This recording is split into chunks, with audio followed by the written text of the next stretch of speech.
Well, finally getting around to finishing up Sandcast number 2.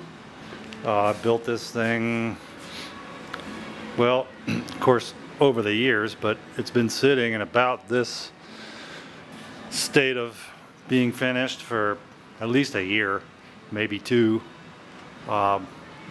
sitting in my foyer.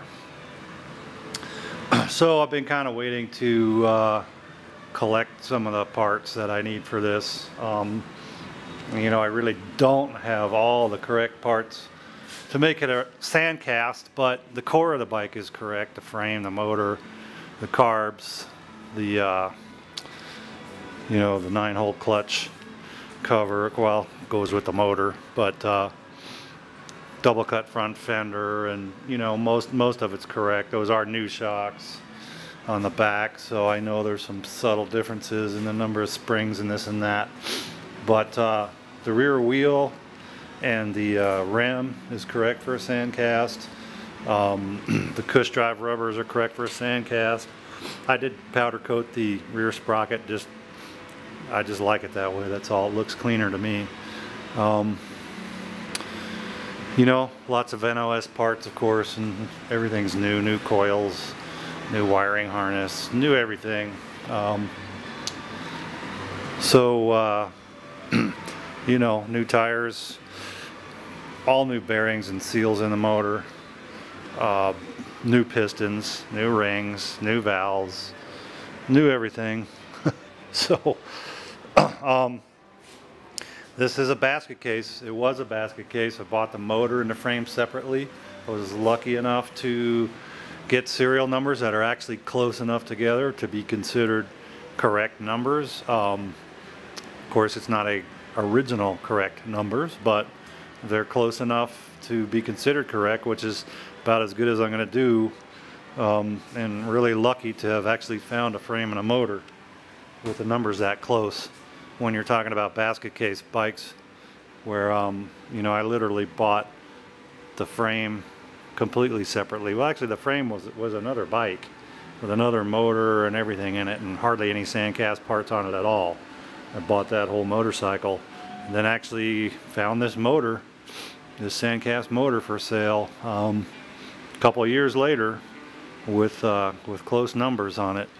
So you know, the motor number is 1004942, and I can't even see the frame numbers now. It's been powder coated. Let me see if I can see them.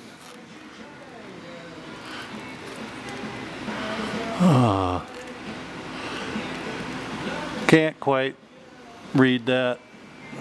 I know I got it written down somewhere, and if I had a flashlight I could read it, but in any case, I think they're within a couple hundred of the motor, which is pretty cool. So that's it. My mission now is to really just to get it running. It's been sitting for a year or 2 since I built the motor. Of course, I built it all with assembly lube, Bell Ray assembly lube. So the internals are fine, but you know, it's been sitting that long, I'd like to run it. I do, even the ones I don't ride all the time, if I don't want to put miles on them, my Sandcast number 1, I do try to run it once a year, and then I drain the fuel and put it back in storage. Most of my bikes I try to ride them all the time if I can, but I guess I'm lucky enough to have enough of them. It gets tough to ride all of them, so some of them go back in storage, take the batteries out, take the gas out. This one I really would like to ride it, and I don't want to let it sit too long, even though it could probably sit for quite a while since there's no fuel in it or oil, just with that assembly lube and not have any issues. Other than the issues would be the seals drying up eventually. I just personally think it's better to run them once a year and put a couple hundred miles on it, and then drain the bike and put it back in storage. I think that's best for it, and probably will keep it lasting the longest before the seals dry up.